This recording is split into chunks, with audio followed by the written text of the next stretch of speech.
Je viens de me taper un fou rire tout seul. Ça vous est déjà arrivé de vous auto-blaguer? Tu sais, et d'un coup, tu sors une blague, tu sors une vanne, tu penses à un truc, t'exploses de rire parce que toi-même, tu t'attendais pas à ce que t'arrives à te faire rire autant, à te sortir une auto-blague pareille. En fait, ce qui se passe, c'est que Lusty, hier, a fait une vidéo sur des voitures qui vont bientôt embarquer de la microtransaction, des loot box dans les bagnoles, du DLC dans les bagnoles. C'est quelque chose... Évidemment que c'est quelque chose que j'aurais jamais pensé, parce qu'on pense au DLC dans les jeux vidéo, à la microtransaction, au lootbox dans les jeux vidéo. Mais il y a des génies du marketing qui ont dit mais pourquoi on le mettrait pas dans nos bagnoles? Genre voilà, il fait froid, il fait moins 40 dehors. Tu veux mettre les sièges chauffants de ta méga BMW? Ah mais tu peux pas. Par contre, les sièges chauffants sont achetables en DLC. Ou par abonnement de 3 mois. Donc il y a un article qu'on va lire ensemble là-dessus, et pourquoi j'ai explosé de rire, parce que vous savez, Lusty, c'est le maître de la luxure. Et te lit l'article, donc c'est les lignes, et je me suis dit, putain, il est en train de lire des lignes d'un article sur la Verge.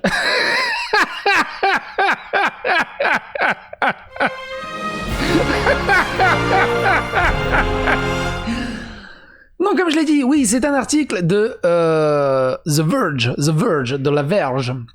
Donc, Lusty, maître de la luxure, qui sort un article sur La Verge, ça m'avait fait tellement rire. C'est trop con, hein, c'est vraiment trop con. Mais bordel de merde, ça m'a fait rire. J'ai pas regardé sa vidéo. Souvent, ce qui arrive, c'est que quand il traite d'un article qui m'a l'air vraiment intéressant, j'arrête sa vidéo, je regarde pas sa vidéo comme ça. J'ai pas envie de me faire spoiler ou polluer ou de... Pas polluer, mais de récupérer, par exemple, ses sons de cloche à lui, en fait. Je peux être influencé. Donc là, totalement neutre, et généralement, quand je traite les mêmes vidéos que lui, je vais les regarder après coup pour voir c'est quoi son avis. Mais bref, ça, c'est une autre histoire.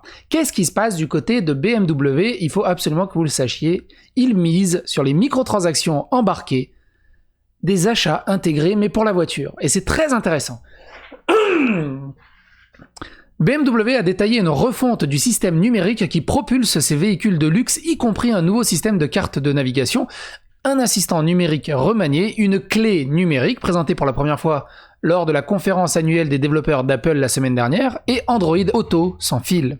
Mais la chose la plus intéressante que BMW a partagée à propos des changements est que la société va tout faire pour les microtransactions dans la voiture.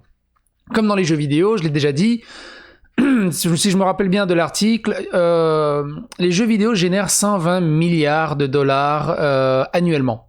Sur ces 120 milliards de dollars, 4 dollars sur 5, 80%, sont issus de jeux gratuits et de microtransactions.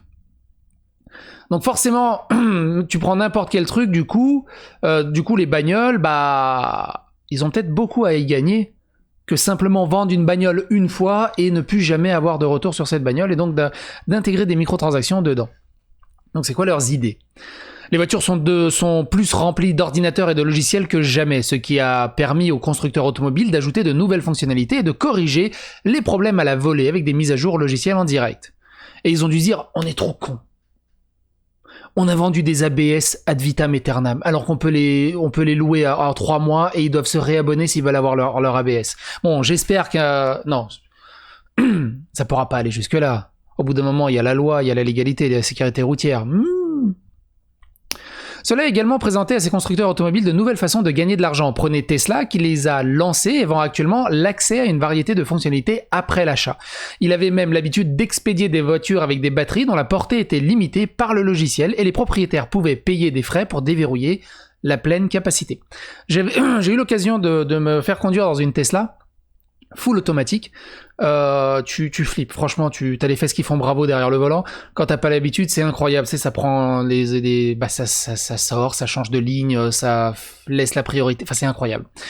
Et par contre, quand on arrivait à un rond-point, la bagnole repassait en mode manuel, et donc on reprenait le volant, on repassait en mode manuel. Et le gars qui avait la Tesla m'a dit, oui, en fait, la technologie pour les ronds-points, c'était 2500 € supplémentaires. Ok. Donc même ça, c'est en microtransaction. Enfin, faut y penser à tout ça. BMW veut maintenant porter cela à un niveau beaucoup plus spécifique. Le constructeur automobile allemand a annoncé mercredi que toutes les voitures équipées de son nouveau logiciel Operating System 7, parce que c'est allemand, hein, c'est Sieben, recevront bientôt une mise à jour qui permettra à l'entreprise de bricoler toutes sortes de fonctionnalités dans la voiture, comme l'accès au siège chauffant. Pour moi, l'accès au siège chauffant, quand il fait très froid, c'est du confort, mais ça fait partie de la sécurité. Il y en a, ils disent aussi la clim, ça sert à rien. Moi, quand il fait très très chaud, t'es beaucoup plus concentré dans un habitacle climatisé que quand t'es en train de suer par tous les pores de la peau et que t'en peux plus. Donc, ça fait partie de la sécurité. Donc, comme l'accès au siège chauffant. Tu vas avoir des sièges chauffants, tu cliques sur ton ordinateur de bord, tu t'abonnes à 2 €, je sais pas à combien ils vont le mettre. Bref. Mais aussi l'aide à la conduite des fonctionnalités telles que les feux de route automatiques ou le régulateur de vitesse adaptatif. Là déjà, et pourquoi pas l'ABS et pourquoi pas la ceinture, c'est genre bon, ils peuvent pas après, j'imagine qu'il y a la légalité quelque part, mais c'est genre tu sais les lumières des portières là, pour lire la nuit. Pas quand t'es derrière le volant, mais que tes collègues ils sont derrière et qu'ils veulent lire un truc, et les petites lumières là, les plafonniers, merci. La caméra de recul, par exemple, les alarmes, tout ça en DLC. Pourquoi ils vendraient des bagnoles équipées de ça ad vitam alors qu'ils peuvent vendre des bagnoles équipées ad vitam, mais où il faut payer un abonnement tous les 3 mois pour profiter de sa caméra de recul, parce que sinon elle se désactive logiciellement. Ça rapportera beaucoup plus d'argent. Cela fonctionnerait de différentes manières selon BMW. Les plus simples et qu'un propriétaire peut à un moment donné, alors eux ils t'expliquent ça de la meilleure façon, de la façon marketing, de la façon à te faire avaler je vais pas dire la gorge profonde, mais à te faire avaler le biscuit, on va dire. Le plus simple est qu'un propriétaire peut à un moment donné payer pour accéder à certaines fonctionnalités qu'il n'a pas initialement achetées avec la voiture. Cela pourrait également fonctionner dans l'autre sens. Vous ne ressentez plus particulièrement le besoin des sièges chauffants, allez-y et désactivez cette fonction. Tu vois, par exemple, tes sièges chauffants, t'étais très content en hiver, et ben là c'est l'été, t'en as plus besoin, t'arrêtes de les payer. Bah avant, on les allumait pas, parce qu'ils étaient déjà dans la bagnole, on les allumait pas les sièges chauffants, et on les utilisait pas. C'est pas parce qu'on les paye plus qu'ils chauffent même en été. C'est très mauvais. Ça prête à rire, ça prête à sourire, mais c'est diablement honteux. C'est diablement honteux. BMW n'est pas entré dans trop de détails sur les prix et les conditions, mais Roadshow, qui est un énorme magazine automobile américain, rapporte que le constructeur automobile prévoit de le faire pour que les propriétaires puissent souscrire à certaines fonctionnalités pour aussi peu que 3 mois. Voilà, tu peux souscrire à plusieurs années, mais le minimum c'est 3 mois. Tu peux pas souscrire genre à 2 jours. Tu sais, tu vois la météo, ils ont prévu de la pluie, on va s'abonner 2 jours au siège chauffant, il y a la clim chauffante. Et au radar de recul, parce que je vais prêter ma bagnole à ma femme le week-end prochain, et tu peux pas, il faut 3 mois. Cela coûtera probablement plus cher à BMW pour intégrer toutes ces fonctionnalités dans chaque voiture, bien que le processus de fabrication puisse se dérouler plus facilement, avec moins de différenciation. Il n'y a qu'une seule bagnole qui sort des chaînes, il n'y a qu'un seul modèle de bagnole qui sort des chaînes, et après c'est en fonction de la microtransaction de l'ordinateur de bord qui sera défini. Donc eux, leur coût de production va diminuer plutôt que de faire une bagnole par modèle différent. Mais BMW pourrait récupérer une partie de cet argent auprès des propriétaires secondaires de ces voitures, parce que c'est ça, le truc, c'est que les automobilistes, ça les fait chier, le marché de l'occasion est extrêmement bien établi dans le marché automobile, et ça les fait chier qu'ils touchent rien du tout derrière ça. Et là, c'est leur force de frappe. Les personnes qui les achètent sur le marché des voitures d'occasion, ou comme cela est plus probable avec BMW, les récupèrent avec un bail de 3 ans en leasing, pourront configurer leur voiture à leur goût d'une manière qui n'était pas possible avec les précédents modèles de l'entreprise. La façon dont tout cela se déroulera dépendra en grande partie de ce que BMW facture pour l'accès à ces différentes fonctionnalités. L'histoire de la société ici n'est pas nécessairement encourageante, car elle facturait l'accès au Apple CarPlay d'abord en tant qu'option à $300, il y a eu un scandale assez gros de ce côté-là, puis en tant que frais de $80 par an. Mais BMW n'est pas le seul à vouloir faire des achats en voiture une source fiable de revenus. Tesla le fait depuis des années, offrant des fonctionnalités comme le pilote automatique avec un package de connectivité premium à l'achat après qu'un propriétaire a pris la livraison de sa voiture. Tesla a également aidé à illustrer à quel point le déploiement de la vente de services logiciels dans une bagnole peut être chaotique. J'aime bien ce mot, chaotique, car certains propriétaires qui ont acheté leur voiture d'occasion ont déclaré qu'on leur avait promis des fonctionnalités qui étaient désactivées. Cette idée ne s'arrêtera pas seulement à BMW et à Tesla, alors que les voitures deviennent de plus en plus connectées. Même Ford a récemment parlé de la nouvelle façon dont le nouveau F-150 qui sortira en 2021 aura des mises à jour en direct qui couvriront la voiture de pare-choc en pare-choc, de point A au point B. Ce qui pourrait théoriquement permettre à la société de facturer l'accès à certaines fonctionnalités. D'autres constructeurs automobiles, comme General Motors, ont bricolé les achats en voiture comme des services payants. Les géants de la technologie comme Apple ont découvert d'énormes nouvelles sources de revenus récurrentes ces dernières années en s'appuyant davantage sur la vente de services logiciels. Il n'est donc pas surprenant que l'industrie automobile, qui se comporte de plus en plus comme l'industrie de la technologie chaque jour qui passe, essaie de trouver un moyen de participer à l'action aussi. Bientôt... Alors à ce moment-là, ok, vas-y, la bagnole est en full microtransactions, mais alors à ce moment-là, moi je veux une grosse BMW, des Ferrari, des Porsche, mais en free-to-play, en free-to-drive du coup. En free-to-drive. Tu payes pour 150 bornes, tu payes pour la musique, tu payes pour pouvoir ouvrir la porte du passager, tu payes pour pouvoir mettre ta ceinture, tu te démerdes. Mais la voiture, elle est gratuite à l'achat. Elle est gratuite à l'achat, c'est drôle comme phrase. Dans un autre, donc dans l'article de Roadshow dont s'appuie The Verge, il y a quelque chose de plus d'intéressant aussi qui est dit. Elle est belle, elle est mine de rien, elle est belle la nouvelle BMW. Je suis un gros fan de bagnole. Je suis pas un mécanophile, mais je suis un gros fan de bagnole. Et évidemment, vous allez dire c'est ultra cliché. Je suis amoureux de Top Gear à l'époque où il y avait Clarkson, Hammond et May. Inutile de vous dire The Grand Tour. Et bordel de merde, notre Top Gear français, qui n'est pas celui qui passe à la télé, mais Villebrequin, je leur ferai tellement de câlins. Je leur ferai tellement de câlins. C'est juste parfait. Si vous connaissez pas Villebrequin, je pense que tout le monde connaît Villebrequin. Même si vous aimez pas la bagnole, allez regarder Villebrequin. Le mec, il peut parler d'essuie-glace que ça te décroche la mâchoire. C'est des génies, Villebrequin, c'est la chaîne, la découverte pour moi de 2020. En termes de YouTube, c'est la meilleure chaîne du YouTube actuel pour moi, qu'est Villebrequin. Ce qu'on peut apprendre donc dans cet article de CNET, vous vous souvenez peut-être, BMW a déjà présenté un programme comme celui-ci en 2018 en facturant un accès limité à l'Apple CarPlay. À l'époque, j'appelais cela du gougeage de niveau supérieur, de la goujaterie.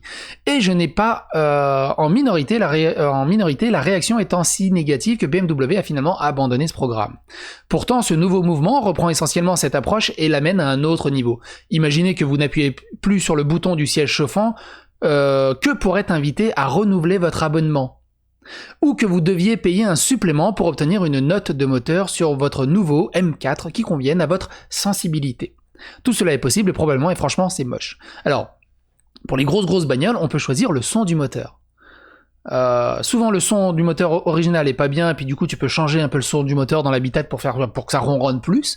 Donc c'est en fonction de la sensibilité de chacun. Mais du coup maintenant tu peux acheter des sons de moteur en fonction. J'ai même vu des bagnoles.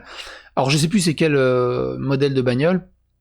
Mais tu peux vraiment tout mettre. Genre, tu veux un son de Nissan Skyline GTR, tu mets. Tu veux un truc de Renault Sport, tu mets. Tu veux un truc de Porsche, tu mets. Enfin, c'est rigolo. Je trouve ça rigolo. Mais après, t'as plus vraiment le vrai son de ta bagnole au final. Mais c'est rigolo. Mais du coup, ça deviendra de la microtransaction, évidemment. Ça serait trop bien. Putain, il fait chaud. Tu peux mettre la clim. Désirez-vous souscrire à un abonnement clim ? On arrive dans un futur vraiment incroyable. Cette approche du véhicule en tant que plateforme peut en effet faire économiser de l'argent à certains consommateurs, en particulier dans les berlines de luxe à loyer lourd, où les intervalles de propriété moyens sont mesurés en mois et non en années.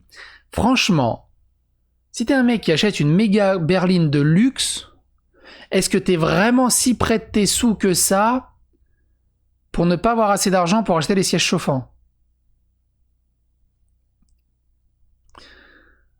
En outre, et j'adore ce mot, en outre, cette approche pourrait ouvrir la porte encore plus loin en permettant aux consommateurs d'obtenir exactement les spécifications qu'ils souhaitent, au lieu de regrouper des options discrètes dans des packages au nom de la rationalisation des processus de fabrication. C'est pas bête aussi. Parce que des fois, ils te vendent un package qui coûte 3000 balles et toi, tu veux juste les sièges en cuir, t'en as rien à battre du son bouse qu'il y a dans l'habitacle. Mais t'es obligé de te le payer quand même si tu veux profiter des sièges en cuir en plus. Mais là, les sièges en cuir, de toute façon, ils pourront pas les faire en microtransactions. Sinon, ils sont vraiment doués, mais pas encore. Pas encore. Tu sais, t'imagines, t'as des sièges en tissu, tu t'abonnes, t'as les sièges en cuir qui apparaissent. Cependant, les inconvénients potentiels sont troublants, en particulier en ce qui concerne les ventes de voitures d'occasion. Les représentants de BMW ont indiqué que les fonctionnalités améliorées s'appliqueront à la voiture, pas à l'utilisateur, mais ont indiqué que tous les détails sur les ventes de voitures d'occasion sont toujours en cours d'élaboration. T'achètes ta voiture en occasion, tu l'as acheté à un très bon prix, mais du coup, toi, t'aimerais bien avoir les sièges chauffants, les essuie-glaces automatiques et les lumières automatiques. Et bah, t'as acheté ta bagnole en très bon prix et du coup, suffit de t'abonner à ces fonctionnalités pour profiter de ces fonctionnalités. Il y a du bien et il y a du pas bien. Tout dépend du prix de ces microtransactions au final. Mais du coup, ça va quand même rehausser les bagnoles. Le prix des bagnoles va forcément monter également sur le marché de l'occasion, sachant que tu peux les reprogrammer comme tu veux à ta sauce derrière. Donc en fait, les options sont forcément dans la bagnole. C'est compliqué. Tesla s'est récemment retrouvé dans l'eau chaude pour désactiver le pilote automatique sur une voiture d'occasion. T'achètes une Tesla d'occasion, il n'y a pas de pilote automatique, c'est une voiture normale. Faut te réabonner. Ce n'est qu'un début et la façon dont les consommateurs réagiront sera la clé. Bien qu'en fin de compte, ce genre de choses semble inévitable, la tarification basée sur le service prend le relais de tout ce que nous regardons ce soir à ce que nous avons pour le dîner. Pourquoi pas ce qui est assis dans notre allée aussi. C'est très joli. C'est très sympa. On y viendra quoi qu'il arrive, et c'est vrai que j'y ai jamais pensé à adapter ce modèle dans les bagnoles. Vous êtes apprenti marketeux? Dites-moi dans les commentaires où est-ce qu'on pourrait mettre en place de la microtransaction sur des sujets qui n'en ont pas actuellement et que personne n'aurait pensé. Vous serez peut-être le nouveau Mark Zuckerberg de demain. Non, c'est qui Elon Musk de demain. Peut-être le nouveau Elon Musk de demain. J'espère que cette vidéo vous a plu. Elle n'est pas en microtransaction. Et ça ne vous coûte strictement rien de vous abonner, de la partager, de liker, de commenter, de retweeter autour de vous pour faire progresser la chaîne. Pour l'instant, ça coûte encore rien. Donc profitez de faire toutes ces actions pendant qu'elles sont gratuites. T'imagines? Tu veux mettre un j'aime sur le... Genre, mais pas moi, mais genre le méga, tu vois, genre Ninja, PewDiePie, Julien Chiez. Genre, si tu veux liker sa vidéo, faut mettre 2 €. Ça serait juste énorme. Ça serait juste énormissime. Imaginons, dans un avenir proche, ça se passe. Donc profitez pendant que c'est gratuit, les gens.